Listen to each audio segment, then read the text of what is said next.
In the name of the Lord Jesus Christ, glory be to the Lamb of God. Hello friends, am I live? But there's a lot to get through today, and disclaimer, important disclaimer. I'm going to be discussing some really uncomfortable subject matters today, and a lot of my stream today, friends, you're going to have to read between the lines, okay? Because I don't want this taken down, and I'm being very, very careful with it, because you know what happened the last time I talked about such matters, hence the title, the thumbnail, the short description. That video of mine was taken down, and even the content that I included inside my description of that video is not, I'm not able to download the links that I had. And some of the links, there's one in particular link that I was trying my best to bring up again today. It's actually wiped from the internet. So there goes that. However, read between the lines. So we're going to talk about some scandalous, disgusting things about the release of the recent Epstein files, revealing new ties. So we're going to go through a series of tabs, as you can see. I don't know if you can see them. They're on the page.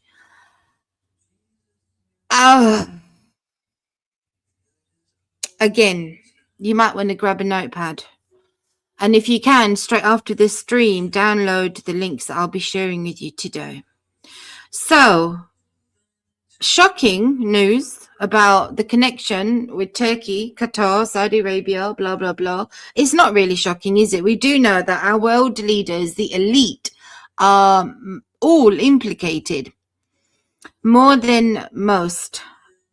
Turkey, apparently, allegedly, according to these reports,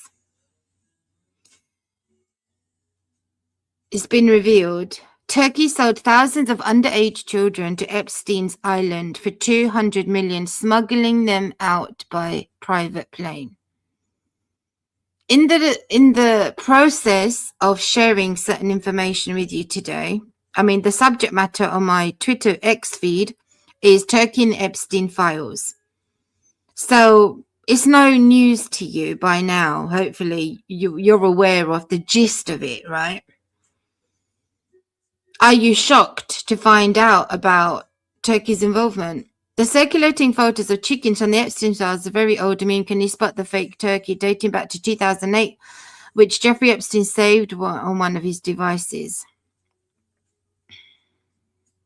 2 former Turkish ministers are mentioned in those documents. There's court documents show that minors from Turkey were trafficked to Jeffrey Epstein. This could not have happened without a corrupt system enabling it. Our world is fallen. Our world is so disgusting, friends. And of course, I just don't want to share certain things that just seem to pop up on my feed. In many of the leaked audio video recordings from Epstein Island, children are reportedly heard speaking Turkish. What did I say in my previous streams? All right, so I knew this back then when I did that first video on this subject matter. I was so shocked. I was sick for 2 weeks because I really went down that rabbit hole. I was nauseous. I was sick. I was weeping when I was just, oh my goodness. Our world is run on currency, right? Again, disclaimer, I'm having to word what I'm having to say today in a certain manner as to not get my video flagged down. Our world runs on particular currency. So you've got your black market drugs and weaponry, but you've also got the little ones. And that's the word I'm going to use when we talk about the abuse of, you know what. And the little ones are at the top. This is how depraved our world is. We are in the days of Noah, you guys. Unfortunately, many children were kidnapped from Turkey and taken to Epstein Island.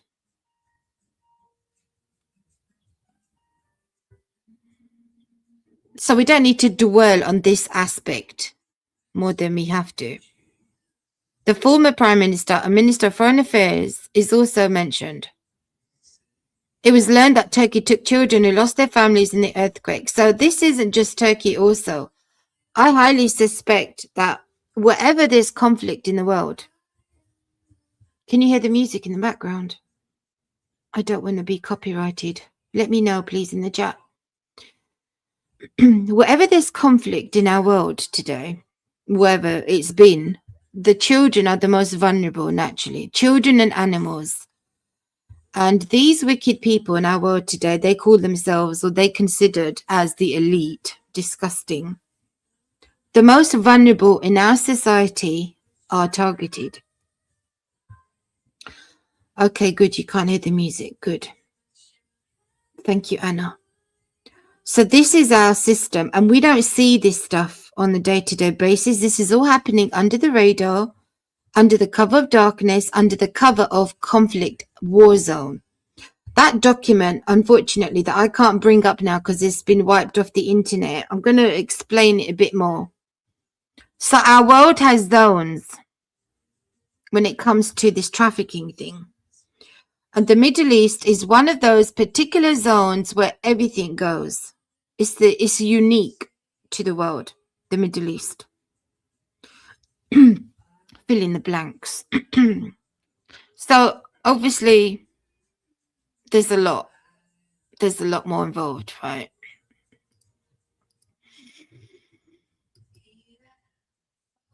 Just breaking news. Prince William and Kate deeply concerned by the Epstein revelations. I mean, at this point, they're having to make some kind of statement now that the cat's out of the bag. Daily Sabah is a Turkish news outlet, I believe. US lawmakers raise alarm over baffling redactions from Epstein files. Epstein files reveal Turkey's final ultimatum to Assad before the Syrian war. Turkish court is blocking access to news reports on Epstein documents mentioning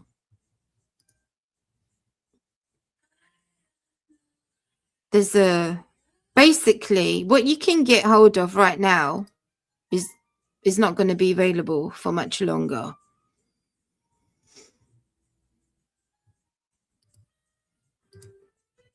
The Epstein files also mentioned Imran Khan, and according to Jeffrey Epstein, this is according to him and what he thought about Imran Khan. In the past, you might have heard my videos. Do you recall them, friends? Who's in the chat that remember me talking about Imran Khan and how he was the main guy at the United Nations to push Islamophobia laws and blasphemy laws in the UN? Do you remember that? Do you remember me talking to you about Imran Khan? He was becoming increasingly, I mean, people say that he was using the Islamic religion to gain voter support and what have you, but he was really, his rhetoric really started to get really radical. Based on newly released documents from Jeffrey Epstein investigation, former Pakistani Prime Minister Imran Khan is mentioned in several emails, not necessarily implicated in any of the atrocities, however, primarily in the context of Jeffrey Epstein's personal hostile political assessment of him following the 2018 Pakistani election. Here is why Imran Khan is mentioned. Apparently, Epstein assessed him to be a threat to peace.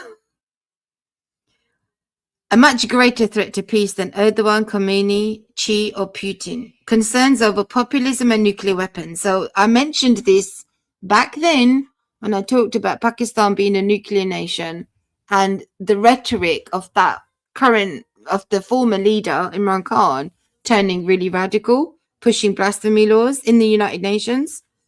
He succeeded, by the way. Epstein reportedly cited Khan's populist appeal, good at rousing the crowd, his devout nature, and Pakistan's nuclear arsenal as reasons for his concern. London Society Lion. Another 2013 email from a former UN official described Khan as a London Society Lion, discussing the potential to leverage his connections for health initiatives such as polio eradication in Pakistan.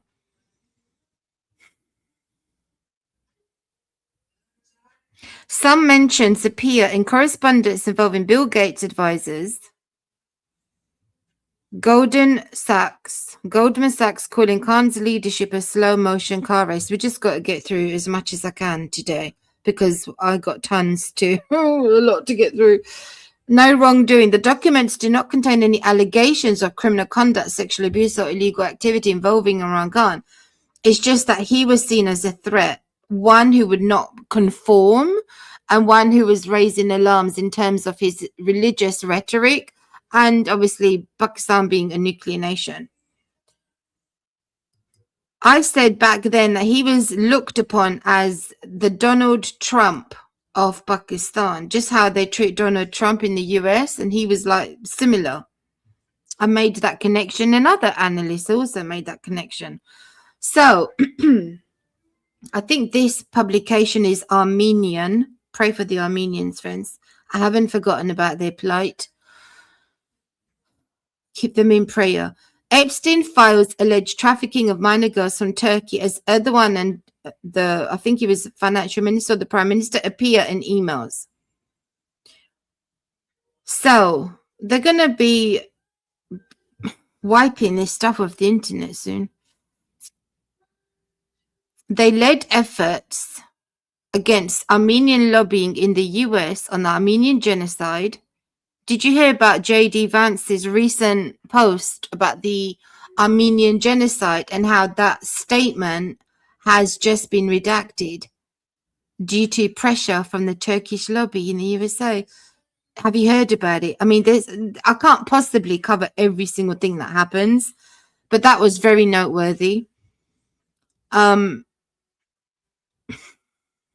Epstein ran extensive abuse and trafficking network, assaulted numerous young women and children and little boys.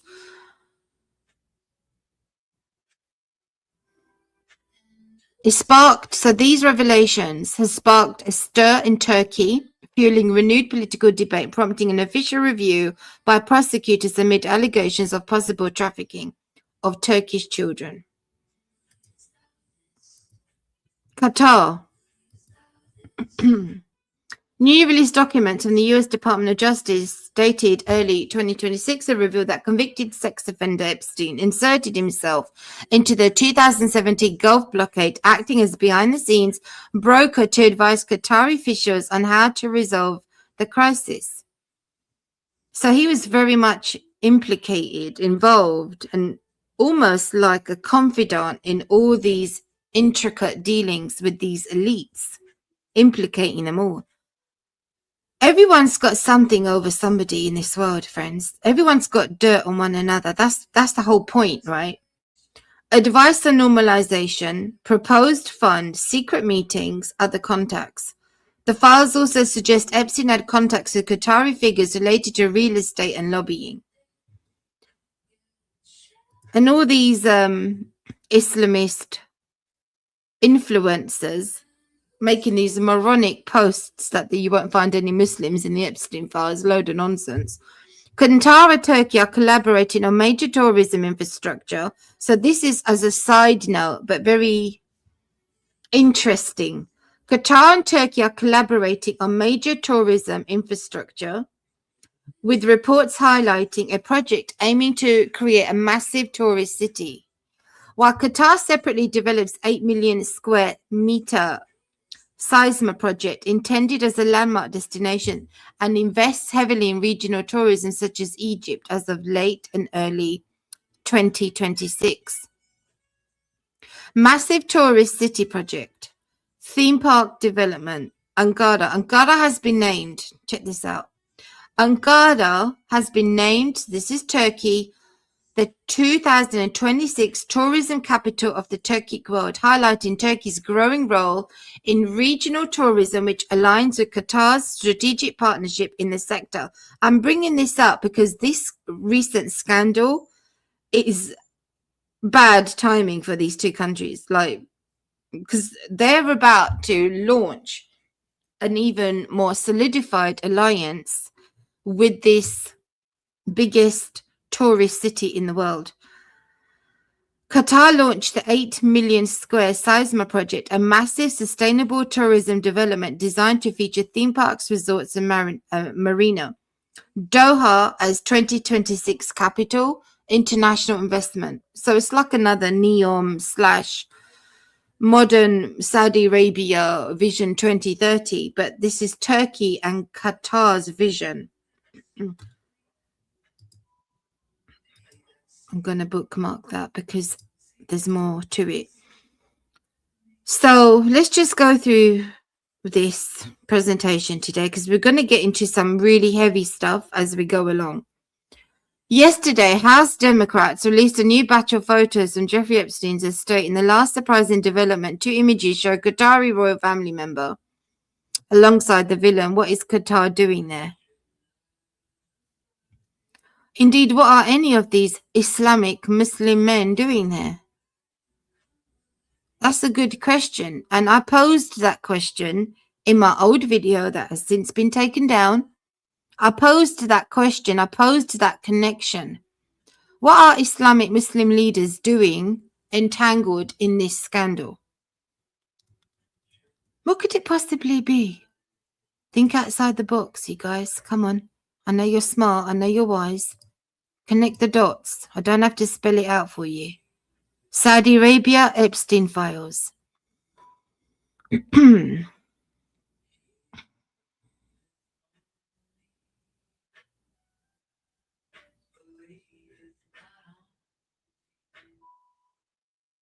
Aside from Jews, Christians, atheists, there are several prominent Muslims in the Epstein files, including Saudi Crown Prince, Qatar's former Pakistan, former minister, Shah Mahmood.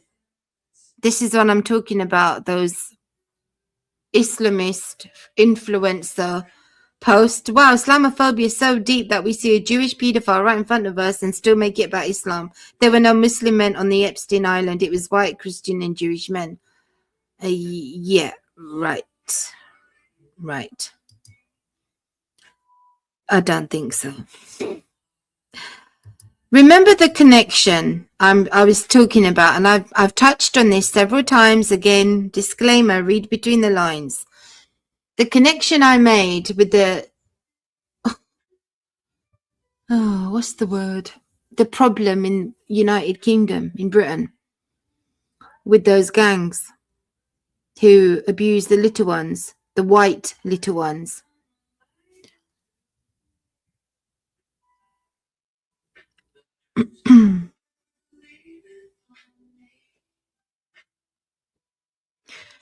Ehud Barak, Epstein files. So the connection I'm trying to spell out for you is Islam. You scratch my back, I scratch yours. Because we can say categorically, 100% confident, there is absolutely no basis for this whoredom, this abuse, this wickedness, this Baal Molech worship. There's no foundation, no biblical scriptural foundation for it. Amen. However, there is in Islam. I don't think I need to say any more. Fill the blanks.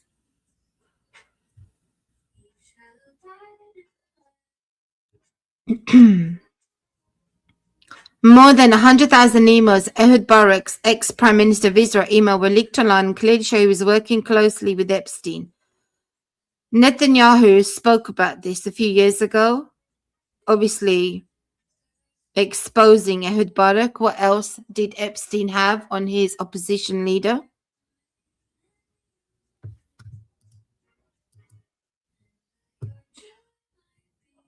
There are accounts that are spreading false information at the same time, taking advantage because there has to be an Israel connection, right?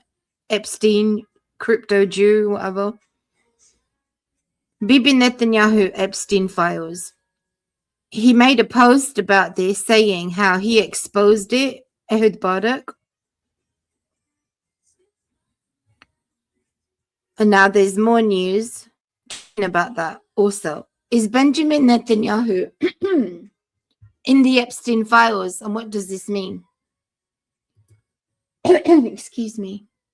That's right, Jan. JD Vance deleted his tweet about not to offend the Turks about the Armenian genocide. That's absolutely correct. It was a photo op. He posted it and he talked about the Armenian genocide. And before you know it, the Turkish lobby in the USA was on his back and he removed it. So based on the most recent February 2026 releases of the Epstein documents, Netanyahu is not a prominent figure within the files, but he's issued the renewed scrutiny of them to attack his political rival, Ehud Barak. The documents contain extensive records of Barak's relationship with Epstein, including dozens of meetings, stays at his Manhattan home, and a potential business investment. Minimal mention of Habibi, using the files politically, direct attack on Barak, and the note is to highlight these are older reports. What does this mean for Ehud? Unusually close relationship with Epstein. Evidence of meetings, business ties. So we need to deal with this, dust it off, and let's move on. Middle East. Newly released documents and emails from the Jeffrey Epstein case spanning from late 2025 to now have unveiled significant, previously undisclosed connections between the late sex offender and influential figures in the Middle East, particularly in Israel and the United Arab Emirates. Here is the AI-generated summary of the findings. Ehud Barak, Emirati businesses, back-channel diplomacy, Saudi sacred artifacts. Interesting. 2017, years after his sex offender registration, emails show the United Arab Emirates-based contacts arranged for pieces of the kiswa. It's such a bizarre thing.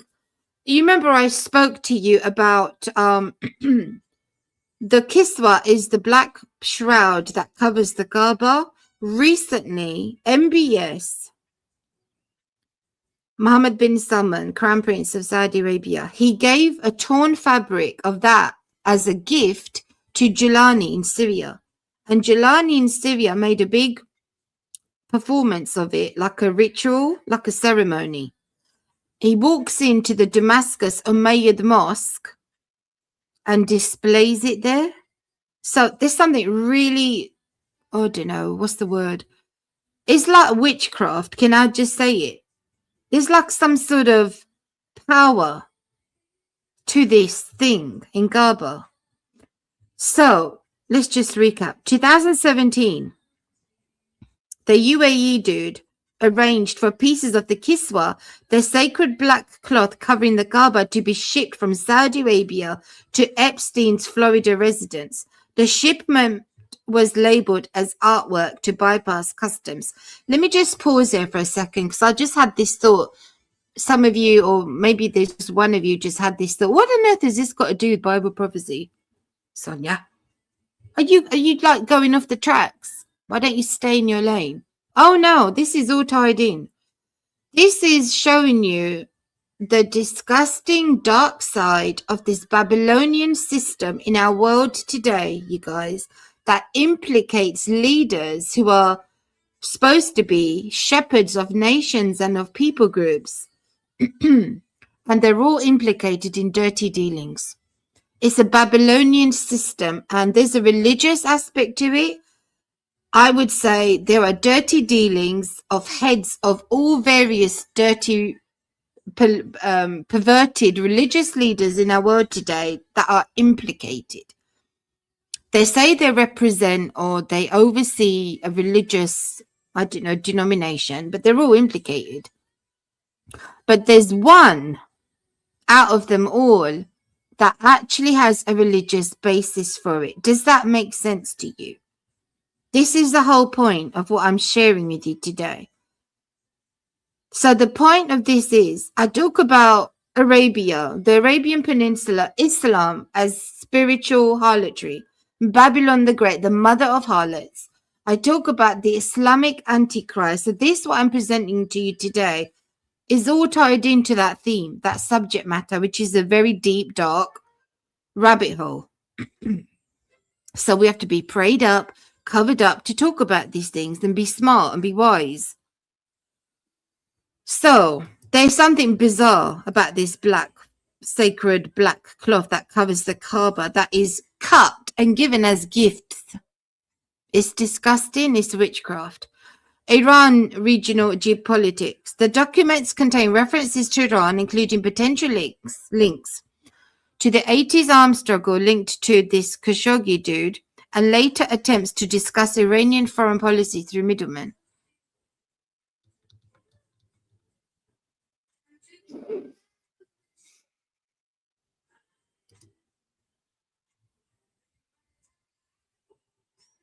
So, we're doing well.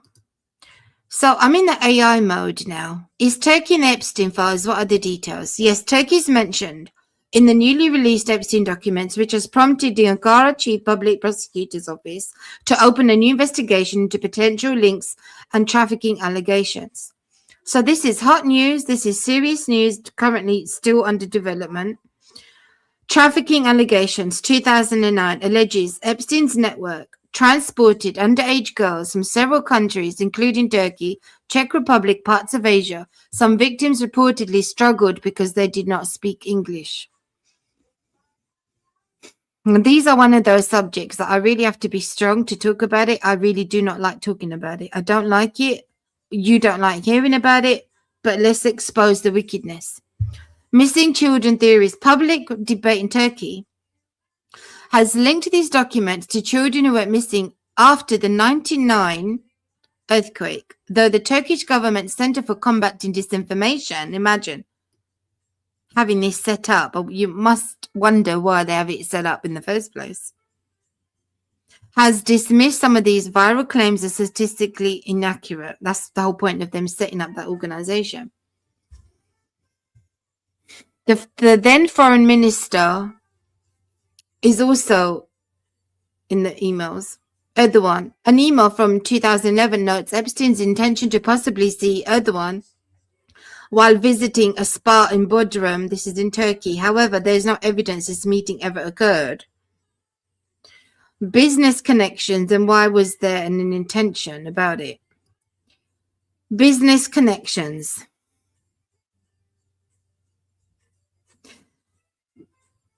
What's the current status? Turkish prosecutors are currently reviewing millions of pages. They have previously stated that earlier complaints lacked sufficient evidence to file a criminal case. I mean, we're talking about the mafia here, Islamic mafia. This is the Muslim Brotherhood. The guys who want to revive the Caliphate are implicated in this disgusting, scandalous, worldwide web of abusing the little ones. Human trafficking in the Middle East driven by the kafala sponsorship system. So this is me trying to get as close as I can to what I found out, what I discovered a few years ago in that live stream, that video that was taken down. Even the links that I shared have been removed. YouTube have removed it. So I was definitely onto something. So this is the closest I can get to it.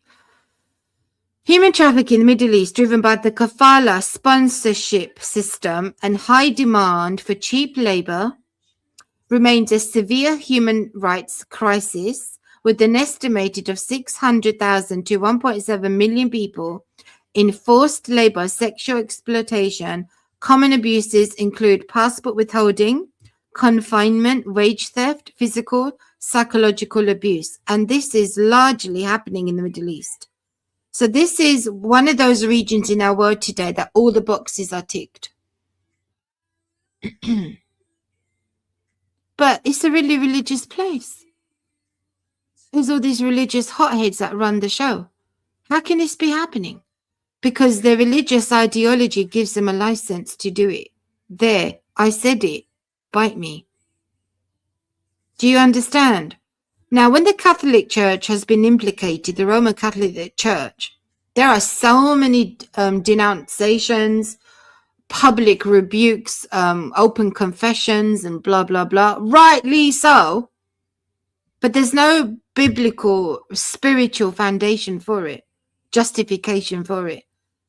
But when we talk about Islam, that's a very important differentiation that needs to be made.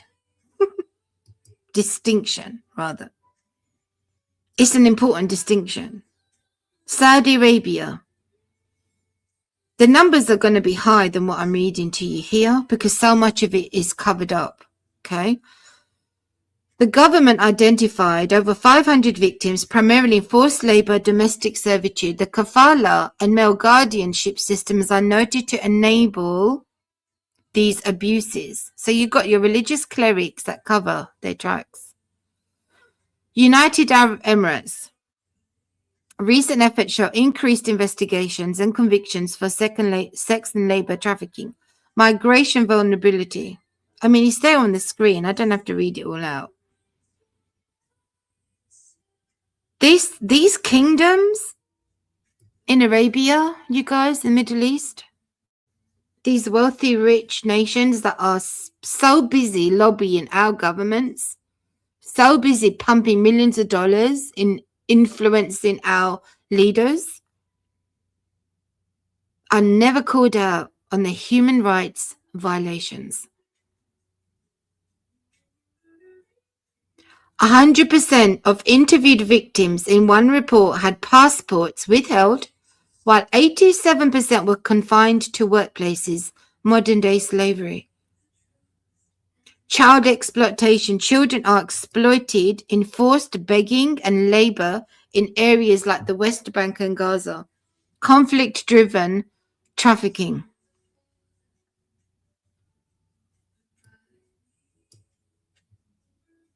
During conflict time. The kafala, this is Islamic Arabic, system remains a primary, often criticized driver of forced labor for migrant workers in the region. So these people who go around forever endlessly accusing the Jews, I'm going to take it back to that because that's exactly what they do, are such projectionists, hypocrites, and disgusting, wicked, vile organizations. I'm running out of words. In Islamic Sharia law, there is, okay, so here we go, pause.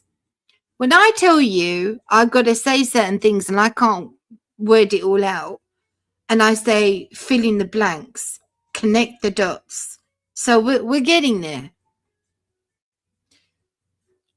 Connect the dots.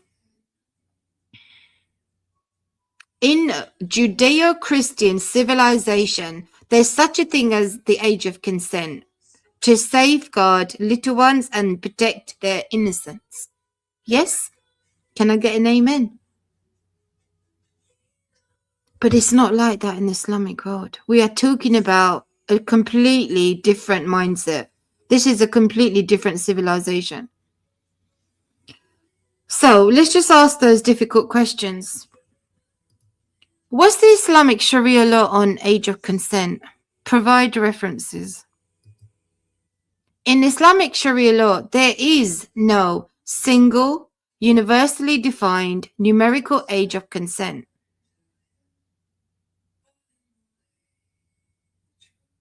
So anything goes. And I'm not even talking about humans only. I'm talking about animals as well. And I did not even go there today. Because I don't want to get that rage to start burning up inside of me today. I've had a pleasant morning. I don't want to get to that state where I'm full of so much rage, I could smack someone. I promise you. So, fill in the blanks. This is our system. This is our world we're living in, friends. This is why I said, I don't trust no leader in our world today.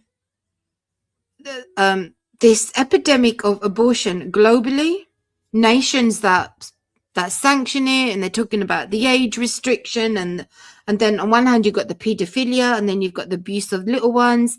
There is not one leader nation in our country except of the leader of El Salvador. I found that he's the only one on God's earth as far as I am aware, is a decent bloke. Just one guy. That's why he was able to turn the most dangerous country in the world, El Salvador, into one of the most prosperous, safest places on the earth. Because it took a man of God. It took the fear of God inside a man of God to turn things around. So, this is the state of our world today. So, the most vulnerable in our world, think about that. The most vulnerable and the most innocent. So, we're talking about children and animals are being, you know what. So, there is no single, universally defined numerical age of consent in Islam, according to the Sharia. Why is that? What's so confusing? Why are the lines so blurry? Where's the righteousness? Oh, there ain't none, you mean? It's all fake? It's all self-righteousness? Instead, the legal framework for marriage and sexual relations is based on the attainment of physical and intellectual maturity and the ability to bear responsibilities of is a modern legal concept. So I want you to notice, even now, already, our algorithm in the world, especially in the West, is gleaning from all the sources that are available across the World Wide Web. And it's so politically correct that you have to take it with a grain of salt because it's worded in a way as to not point fingers directly at Islam already. So it's a modern legal concept. Classical Sharia focuses on when a person becomes legally responsible, mukallaf, which is generally defined by the onset of puberty. This is why I have a problem with people in Islam who want to modernize it or reform it and use critical thinking. I think the best thing you can do as a modern Muslim or a reforming Muslim with your critical thinking is to use your critical thinking with your own religion first and then worry about changing the world later. If you're unable to use critical thinking with your own religious system, your books, your texts, your primary sources, you are in no position to go around trying to modernize Islam. That's that. Here you go. Here you go. Now think about, as we're going through this, I want you to bear in mind people like Tommy Robinson has been trying to warn the world about. He's been screaming from the rooftops, right? He's done documentaries. I actually researched. I asked Google. So what did he find? What was his findings in his journalism? What did he come across? What's the conclusion? What can we conclude? He's been trying to warn the world from the rooftops. There is a connection between the religion and certain people in that community in Great Britain who are using Sharia-based mindset to carry out and perpetrate such crimes against humanity. Babylon the Great, you guys.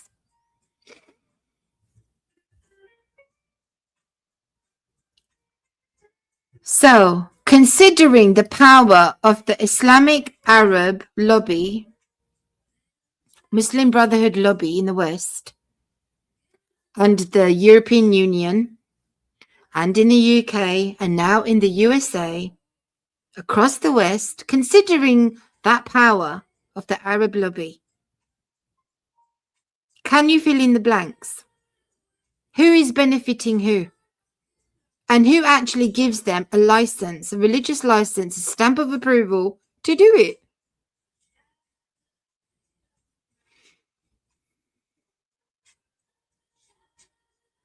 The currency of our world is run on this system. Okay? Let's move on. Lord Jesus, have mercy. Lord, save us. What is Sharia law and age of consent? Provide references. State cases in Afghanistan. Sharia law does not define a single, universally fixed age of consent or age of marriage. I asked the question in different ways to get it, to narrow it down. Just give me the God honest truth. Instead, traditional Islamic jurisprudence largely defines marriageability based on puberty, blah, blah, blah. This is what they tell us, rather than a specific chronological age. This is what they tell us. But oh no, it doesn't end here. I did not bring up the extra sources because of the vileness of it all. If you search it for yourself, hold on, let me just type something in the chat.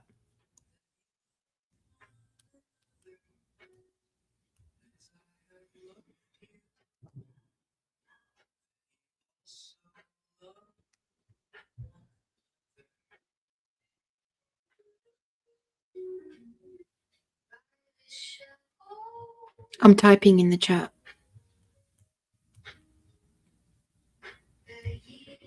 You can do that in your own time. So,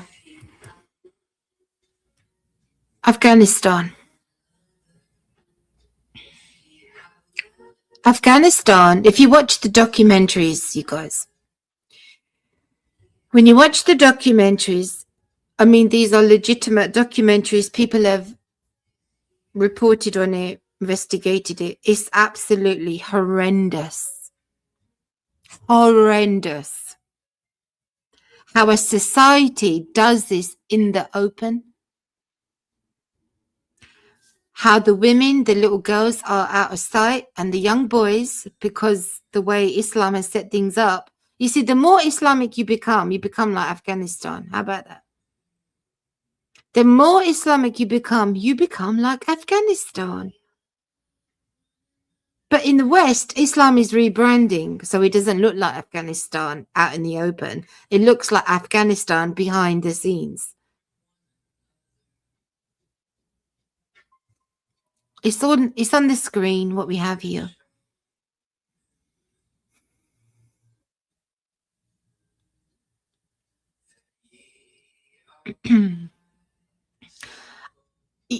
This is not just in Afghanistan, by the way.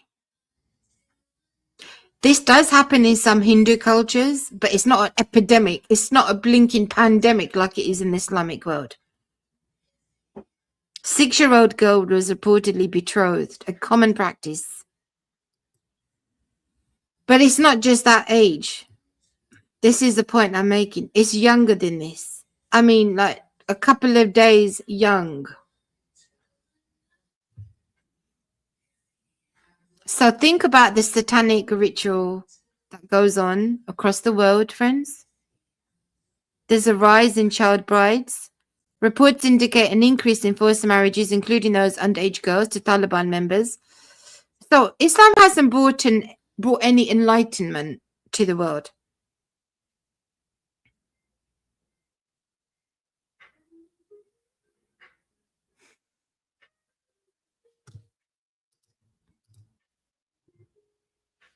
List Muslim teachers who advocate child brides. And I mean, this is stuff you can just do it. These are religious. I mean, just think about the madness of it. Lord have mercy. So this is the wickedness.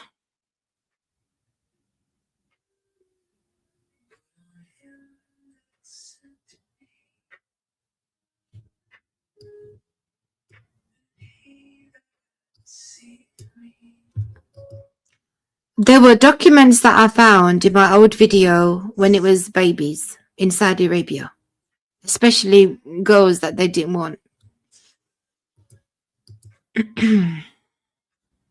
Instead of helping, let's look at this post. Instead of helping the Muslim brothers and sisters in Afghanistan, wealthy old Muslim men from Arab and Muslim countries purchase girls under the age of 10 as wives.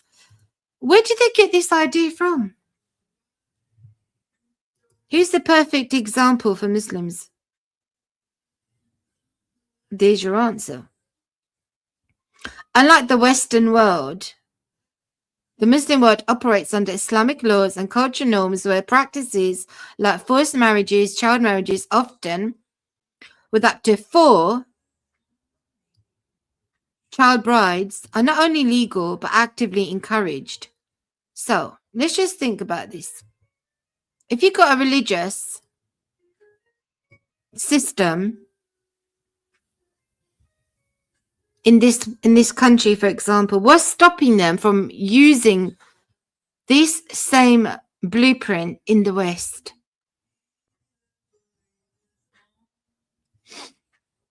So this is your problem with the UK's grooming gangs. Is this the diversity the world is supposed to celebrate?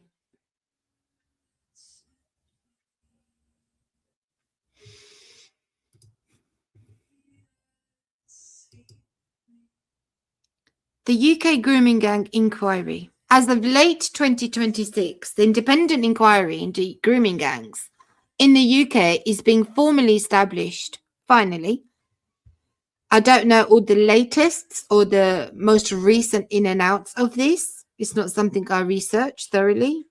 I can't stomach it, to be honest, but my heart goes out to the victims. This is a major problem in Great Britain, but this is across Europe. Following 2025 national audit, which highlighted institutional failures to protect children, are these institutional failures, or are they people in institutions who are part of the problem? Think outside the box. There's no way this is just ignorance and it's just happening without people knowing. You see, we want to think that. We want to think the people overlooking us and they got our best interests at heart. This is a problem. This is a global problem, friends. This is your whoredom Babylonian system. The government announced a statutory inquiry into investigative group-based child sexual exploitation across England and Wales. When you find out how many of them have been abused, it's not only shocking, this is nowhere. This is just happened under the carpet. Absolutely no way. So we talk about Freemasons, right? You know, the secret brotherhood, the Masons. We talk about the satanic ritual abuse that they do, this ring, then you've got this trafficking ring. Connect the dots, you guys. It's global. This inquiry is tasked with investigating multi-victim, multi-offender cases of child sexual exploitation. It will specifically examine whether ethnicity, religion, or culture of perpetrators played a role. Of course it did. And if authorities failed to act due to fears of being accused of racism, partly true, but partly untrue. They're implicated, and there are those who are afraid. This is what this system has over our leaders. The blackmail.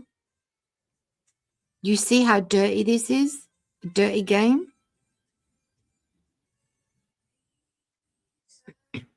The inquiry is expected to be time limited to 3 years with a dedicated budget of £65 million.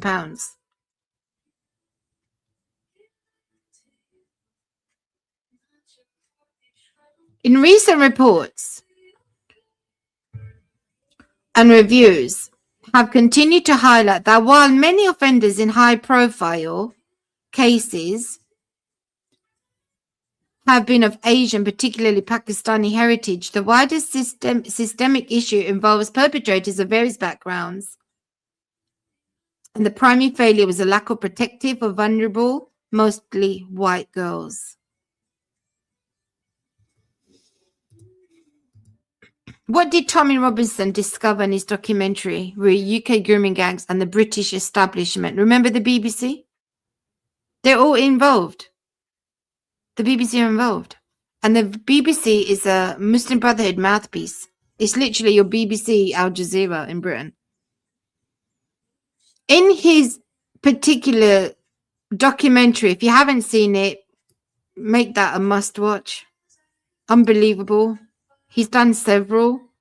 He will show you footages of guys from the Islamic community, how they had the police, the British police, bending on their knees with a dog collar, and it was a photo shoot. Yeah, you heard that right.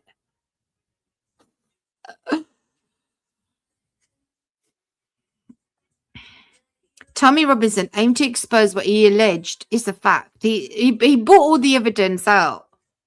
The jury's out. It was a widespread systemic cover-up by British authorities regarding grooming gangs. So if it was the British covering it up, you don't think anybody else is covering it up, friends?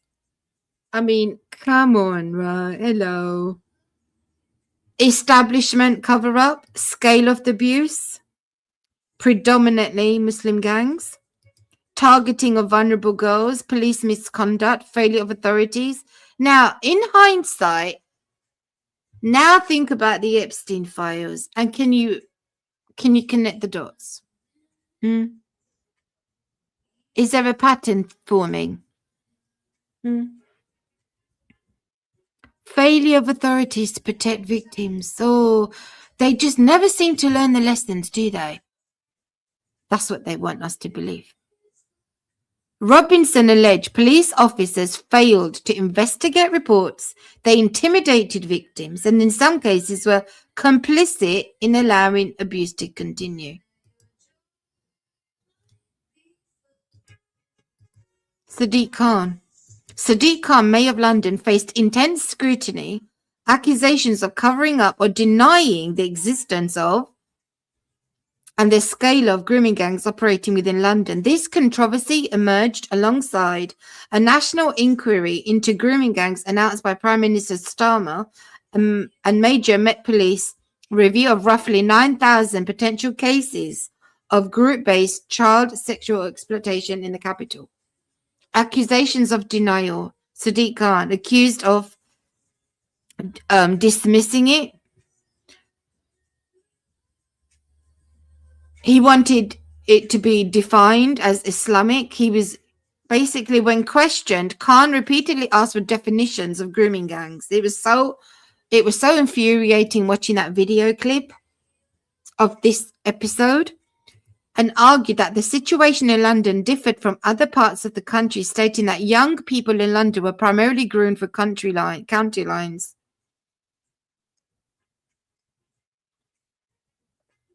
Khan denied accusations of a cover-up, stating he has consistently called for the Met to leave no stone unturned.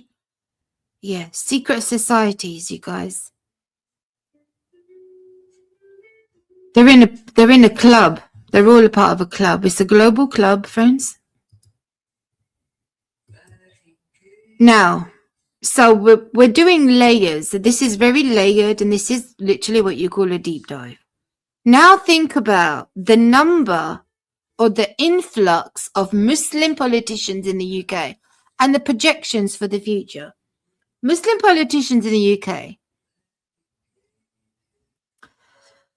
make up about 3.8% of parliamentary seats, trailing the 6.5 population share, are navigating a shifting landscape with high-profile figures like Shabana Mahmood, who is Home Secretary, and Zara Sultana.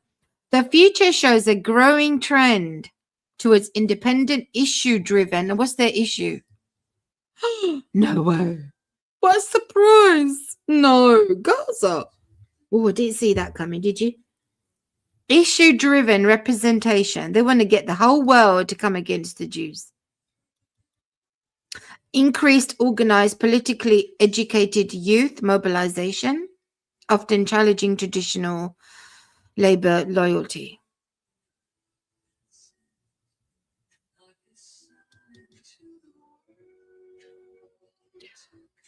Over 500 Muslim councillors serve across the UK, with 75% associated with the Labour Party. And is the Labour Party also implicated in the grooming gangs under their watch.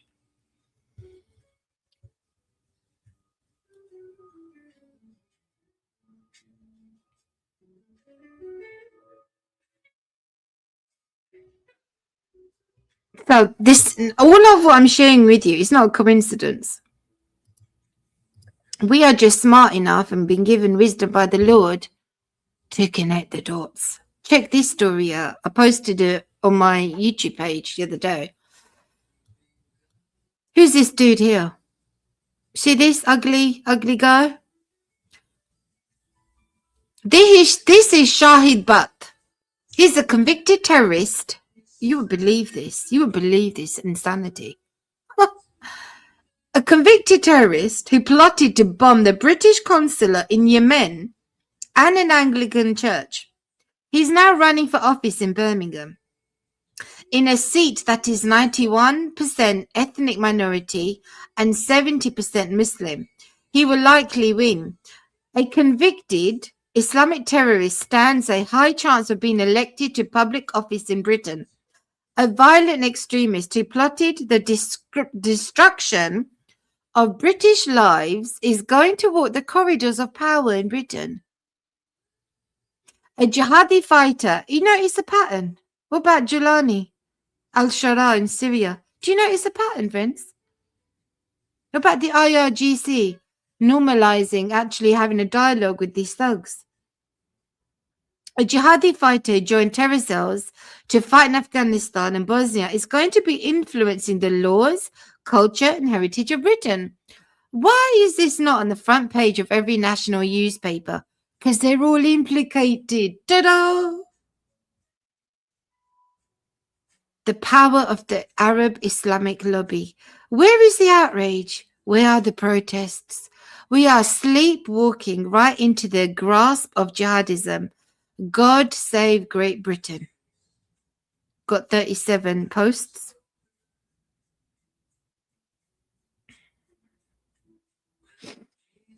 I mean, need I say more? Yeah, I do. I need to say more. They're using the same playbook. I just hope to God it's not exactly the same in the USA. But you see a pattern, you see a trend forming, and you got to ask yourself, I wonder what else is going on over here in the USA. Zoran Mamdani, democratic socialist, jihadist, Islamist. He was funded, remember? Remember the video I shared with you? She took it down, Linda Sarsour. She explicitly mentioned it was CARE, the Council on American Islamic Relations organization. They funded him. They are linked to the Muslim Brotherhood.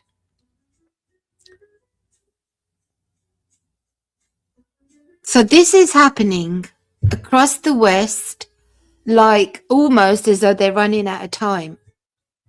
They're on the ball with this, and they're intensifying the efforts to globalize the Intifada. You know, it's the very thing that they tell us they want to do. They're just actually doing it. You know, it's not a conspiracy when they tell you what they want, is it?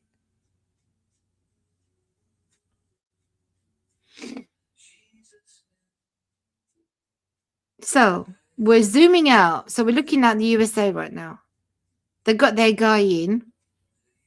But we've also got Ilan Omar. We've got Rashida Tlaib.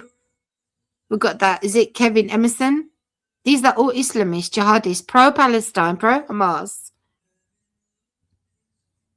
pro-Turkey, pro-Qatar, pro-IRGC, pro-Ayatollah, pro-Jihad, pro-Caliphate. Individuals in our governments. And they're just being allowed. It's like, yeah, sure. Amy Meck, go to her page for the most recent detailed investigation research into the Islamic takeover of the USA. She's covering this around the clock to show us the latest. So think about how they all work together. How they all work together, you guys. We are fighting a war that we've never fought in our history. It's a menace to society, and it's so complicated, it's so intricate.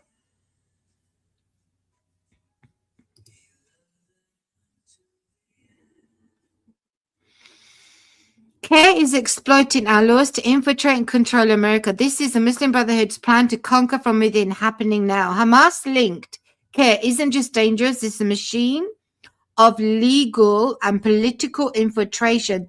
That is the Muslim Brotherhood. That's how they do it. With 70 plus attorneys, they manipulate our legal system, silence critics, rig elections, all while hiding behind civil rights rhetoric. How they do it. They use a 501c tax exemption charity shield.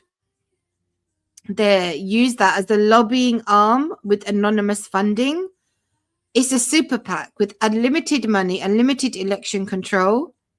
In his own words, I won't play the audio clip. He says the real money is in the super PAC. These organizations make or break campaigns. We have to protect America from itself. Read that again. Why is this allowed? Why is CARE? She asks such a good question. Why is it allowed? Goodness gracious.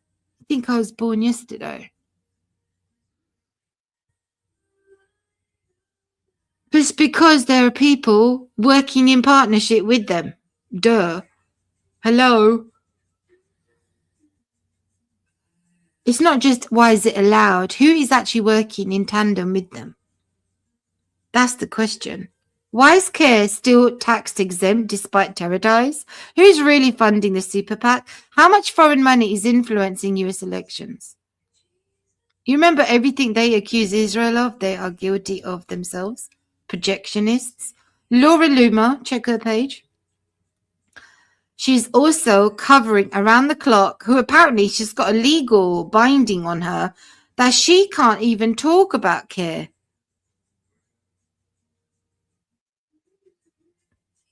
Investigative journalist, America First. Check her page for the latest on this. House Democrats are currently having a hearing where they are defending Sharia law.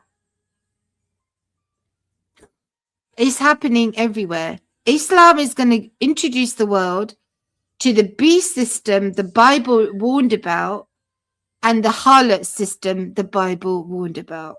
It's Islam. I feel sorry for all these mainstream prophecy land channels that are steering people in the wrong direction. I feel sorry for them. I pity them. I really do. It's a shame. It's a shame they're not understanding the scriptures. It's a shame that they're all clickbait. It's a shame.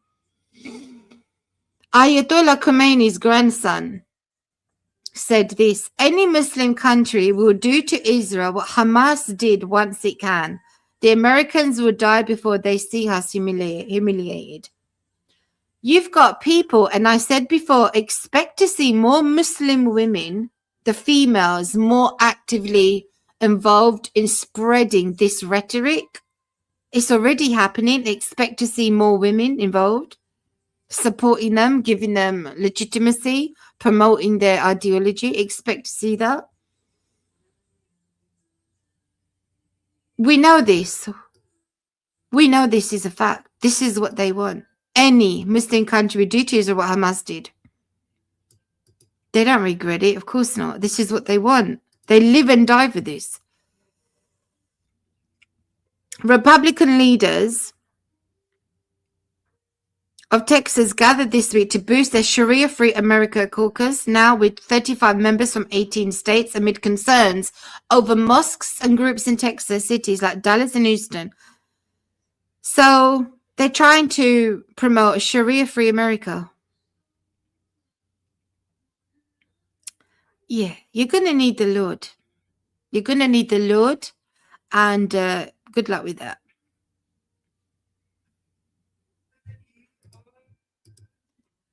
Sharia is inconsistent with Western civilization. Sharia is inconsistent with the Constitution of the US, the Declaration and Rule of Law in our country. You know, we talk about civil war coming to the USA. For the longest time I've been here in the USA, it's been about 10 years now. Absolutely love America. But the only civil war that I've heard about here is race wars. And I always thought that was bonkers to me. I always thought, no, it's going to be Islam. It's going to be the cause of Islam and the issue regarding this infiltration that's going to cause civil war in this country. It's not going to be about race. No matter how much they want it to be about race, I don't see that on the cards.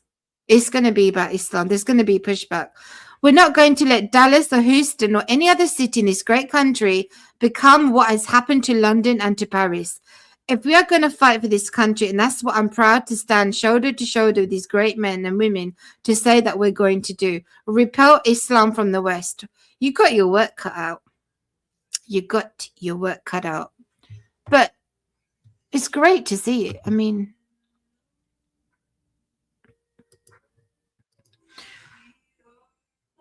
the website that the document that has been wiped from the internet was from this website. I can't find it. The link is not working anymore. I found the link, but the link doesn't work anymore because it's no longer there.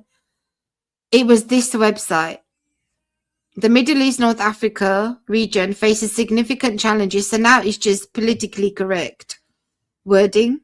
But this was the website, just to let you know. Saudi Arabia princess tells all about child abuse. I was trying to get the other link that I found, but it doesn't bring it up to me anymore. Saudi princesses know what life is really like in that kingdom. It's all there, friends. I'm just showing you the headlines. So the world is a mess. The Bachabazi, the Afghanistan play dancing boys, watch the documentary, is there. I'm painting you the picture. I'm painting you the picture. Just refresh the stream if the sound is distorted. Refresh it. It's because it's a live stream. That can happen sometimes. So this is a fact. Why is Pakistan the country that has the most R-rated Googled terms in the world? Reports indicating Pakistan as the top country for R-rated or explicit search terms, a trend highlighted in various often controversial studies over the last 15 years, are largely attributed to a combination of strict societal, cultural, religious restrictions combined with growing yet largely unregulated internet access. It's a perverse society, basically. It's down to Islam. Everything leads you back to that harlotry system. Does the Bible talk about the Antichrist who hates and dishonors women according to the Bible? You see the bigger picture now?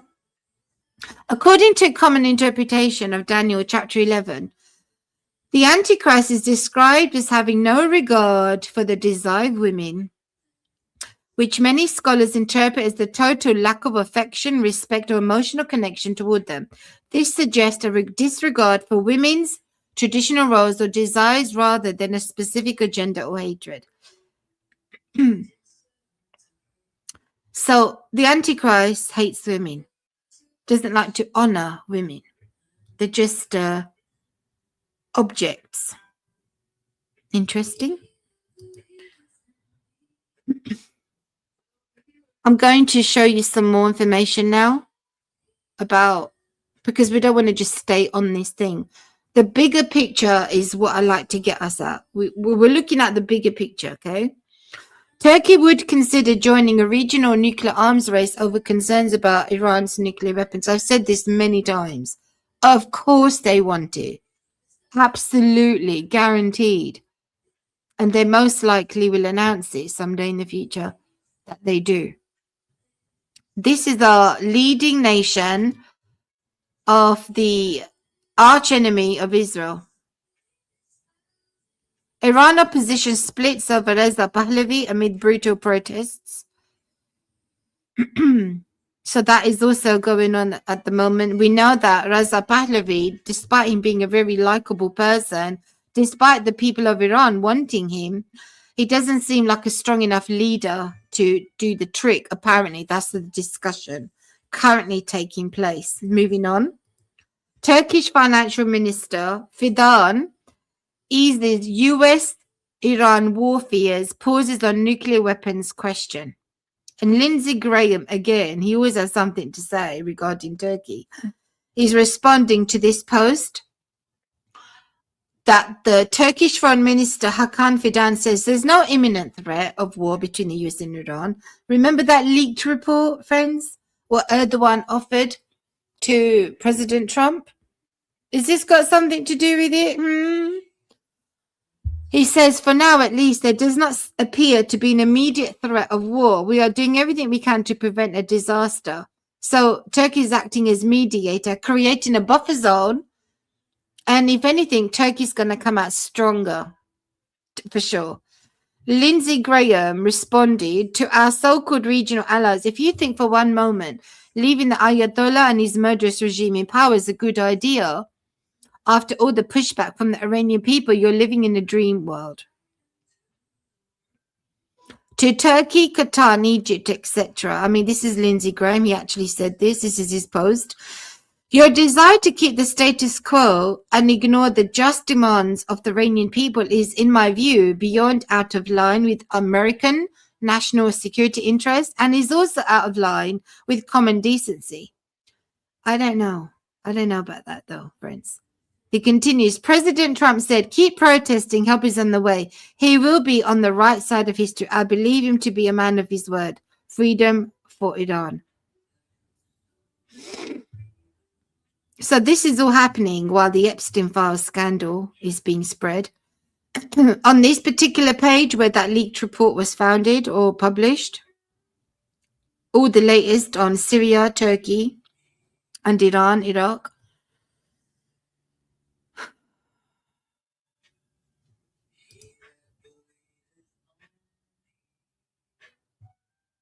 This is that leaked report, just in case you've never heard of it.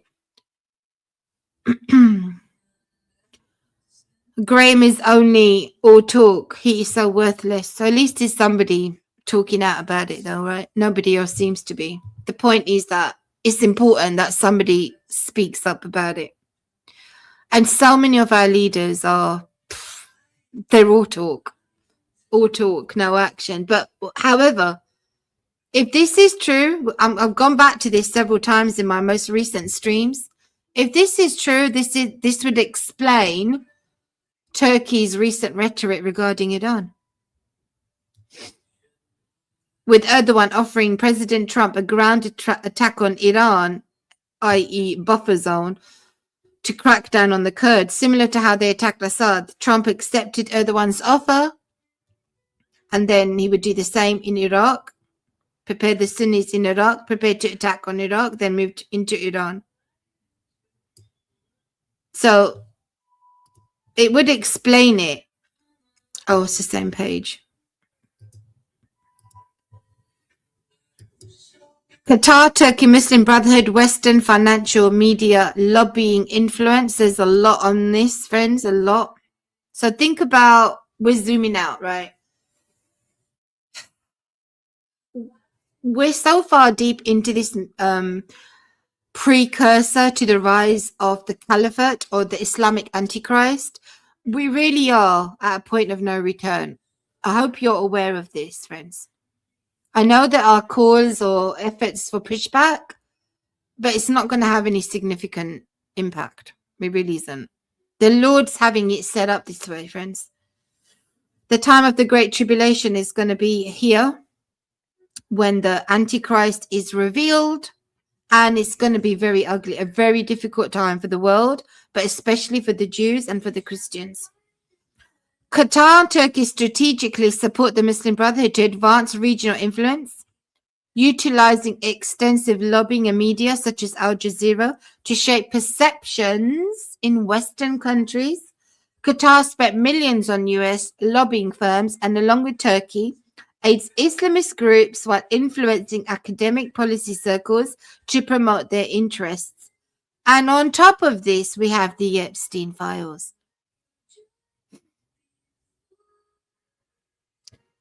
It's the vastly reaching octopus, the tentacles. Yes, Qatar, Turkey, Saudi Arabia actively lobby in the EU, the UK, USA to advance their foreign policy, economic, security interests. They utilize tools like lobbying, foreign agent registrations, think tank donations, some cases alleged corruption to shape policy. Tom Barak comes to mind. Strengthen military ties and improve public image. Key players, friends. I want us to touch on this because I mentioned it earlier. Ancient Baal Molech worship included child sacrifice and abuse. So we've only got history repeating itself. You know, these demonic deities that one or seek worship. Based on historical accounts, biblical records, archaeological findings, ancient Baal or Molech in the Canaanite, Phoenician regions, Middle East, Turkey, Lebanon, Syria, Iraq regions, was a distinct religious system that included child sacrifice and other brutal practices. These rituals were generally performed in times of extreme crisis such as war, famine, or drought, to appease the gods and ensure prosperity. So these things used to happen in the times past. They're still happening today. Children, often infants, were reported to be sacrificed by fire. So, World Wide Web of Freemasonry, Islam, the whoredom, Babylon the Great. I mean, honestly, I run out of words to describe the whole thing. What were the names of ancient deities that were symbolized by the crescent moon and star? Ancient deities. I've covered this subject in a lot of detail in my older videos, by the way. Ancient deities symbolized by the crescent moon and star primarily include the Sumerian moon god and goddess of love and war, Ishtar, and Sin or Nana. Other key deities associated with this combined emblem across different cultures include the Carthaginian goddess Artemis of Greece and the Roman goddess Diana, and the Bible mentions that star that fell from heaven, which is similar to the story that Mecca, the origins of Islam, has about the black stone. Again, I've done videos expressing this in detail. I will revise it in my next video coming soon regarding Babylon the Great. So this is basically, you see that? I mean, the sun, the moon, crescent moon, and the star. These are old Baal, from the time of Babylon the Great, the world's most earliest ancient civilization, friends, is still in our world today. You can see that right there. You see this? So this is what I believe. If you connect the dots, this is what all the elites are a part of, right? It leads you back to this pagan idolatry system. Like the Shriners. Again, I've done a video explicitly covering this stuff in detail about the Shriners, the connection with Islam, Mecca, the Kaaba, the red fez hat, that stuff. I mean, I don't like to go down rabbit holes on my channel, but it's all connected to this place in a nutshell. Okay? So, yeah. I won't go into the other details. It's a bit gruesome. In the book of 2 Timothy, I think it's so important to end this stream now with the scriptures. Cleanse our minds from all this. Pray for the innocents. And let's be reminded what the scriptures told us about these days of the end, the final days. But know this, that in the last days, perilous times will come, or fierce, dangerous, dark, gloomy, evil days will come. For men will be lovers of themselves, which is your narcissism. And all this promotion of self-love, isn't that what that is? Lovers of money, boasters, proud, blasphemers, disobedient to parents, unthankful, unholy, unloving, unforgiving, slanderers, without self-control, brutal, despisers of good, traitors, headstrong, haughty, lovers of pleasure rather than lovers of God, having a form of godliness but denying its power. All these people are running our world today. Is it any wonder why our world is in such a mess? And from such people turn away.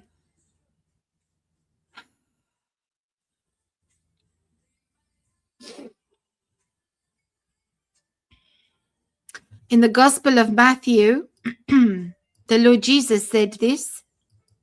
We have to be reminded. Let's seal this stream today with the word of God, the very words of Christ. But of that day and hour, no one knows, not even the angels of heaven, but my Father only.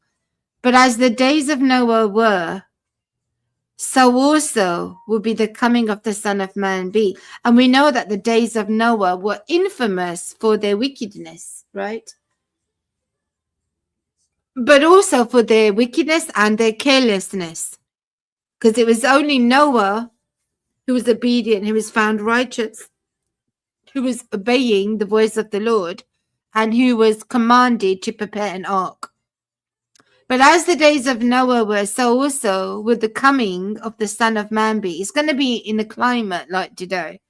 For as in the days before the flood, they were eating and drinking, marrying, giving in marriage, until the day Noah entered the ark and did not know, until the flood came and took them all away, so also will be the coming of the Son of Man. Then 2 men will be in a field, one will be taken and the other left. 2 women will be grinding. So how close are people going to be connected to one another, only to discover one is walking in righteousness and the other is walking in unrighteousness? It's going to be the day of Jesus that's going to reveal this. 2 men will be in the field, one is going to be taken, the other's left. 2 women will be grinding at the mill, one is taken and the other left. Therefore, watch, for you do not know what hour your Lord is coming. But know this, that if the master of the house had known what hour the thief would come, he would have watched and not allowed his house to be broken into. Therefore, you also be ready, for the Son of Man is coming at an hour you do not expect. It comes down to being ready and being not ready, being faithful or being evil. It comes down to that. Faithful and wise, or foolish and ignorant. We know the climate of our world. We know the wickedness is going to abound. We see the signs all around us, just like the parable of the fig tree. When its branch has already become tender, puts forth the leaves, you know summer is near. So we see the signs. The return of the Lord is nigh. But there are certain things that have to happen. The beast will be revealed. And before that is the apostasy, great falling away. It's a difficult time to be alive, for sure.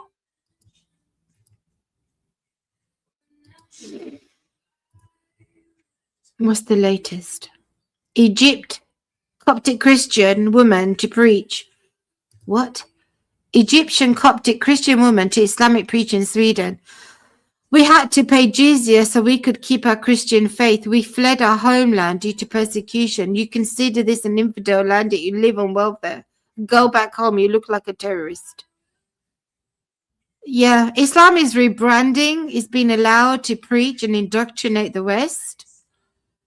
And Judeo-Christian values are under attack. Of course it would be that way, wouldn't it? Somalia, who is almost a protector of Turkey, is threatening war with Israel.